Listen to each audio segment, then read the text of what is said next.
kamakailan, isang biglaang lindol na may lakas na 7.7 magnitude ang tumama sa Aomori, Japan at 182,000 residente ang agarang inilikas dahil sa babala ng tsunami. Nagbabala ang mga eksperto na umabot na sa kritikal na antas ang panganib ng lindol sa Nangai-do at nagpapakita na rin ng mga sinyales ng aktibidad ang Mount Fuji. Kapag ito ay sumabog, maaari itong magdulot ng mapaminsalang tsunami na tatama sa Japan, Pilipinas, Taiwan at marami pang ibang bansa na posibleng magresulta sa hindi bababa sa 300 na pagkamatay.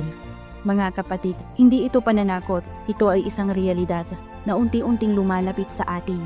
Naalala ko ang sinabi ng Panginoong Hesus, sapagkat kung magkagayoy, magkakaroon ng malaking kapighatian na ang gayoy di pa nangyayari buhat sa pasimula ng sanlibutan hanggang ngayon at hindi na mangyayari kailanman. Hindi ko pa kailanman naramdaman na ganito katotoo ang propesiya at ganito kaapurahan ang panahon ngayon. Totoo, ang lahat ng ito ay nagpapakita na malapit na ang katapusan ng sangkatauhan. Malapit nang magsara ang pintuan ng biyaya. Sabi ng Diyos, walang nakakaalam na ang dahilan ng paulit-ulit na mga paalala at pangaral ng Diyos ay dahil inihanda na niya ang kanyang mga kamay, ang isang walang katulad na kalamidad, yaong hindi kakayanin ng katawan at kaluluwa ng tao.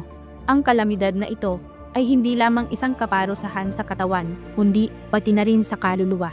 Kaya sinasabi ko, ang kalamidad na ito ay walang katulad at hindi na mauulit kailanman. Amen. Nakabalik na ang Panginoong Hesus at ipinapahayag ang katotohanan upang linisin at iligtas tayo. Ngayon, malapit nang matapos ang gawain ng kaligtasan at kakaunti na lang talaga ang natitirang panahon para makapagsisi.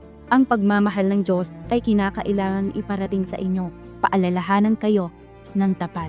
Huwag kayong manatiling mahumaling sa pera, katayuan at walang saysay na libangan. Tandaan nyo, hindi kayo maiiligtas nito at hindi rin ninyo madadala ang mga ito sa pamamagitan lamang ng pagsisisi at pagbalik loob sa Diyos. Tayo maliligtas at makaliligtas sa malaking kabighatian. Hindi mananatiling bukas ang pintuan ng biyaya magpakailanman. Handa ka na bang magsisi ngayon? Mag-comment ng Panginoon, handa akong magsisi. Inaanyayahan kitang matutunan ang mga salita ng Diyos at tanggapin ang kaligtasan sa mga huling araw. Sa sandaling ito, lalo kong naiisip ang mga manggagawang Pilipino sa Japan. Naway sumainyo ang kapayapaan ng Diyos.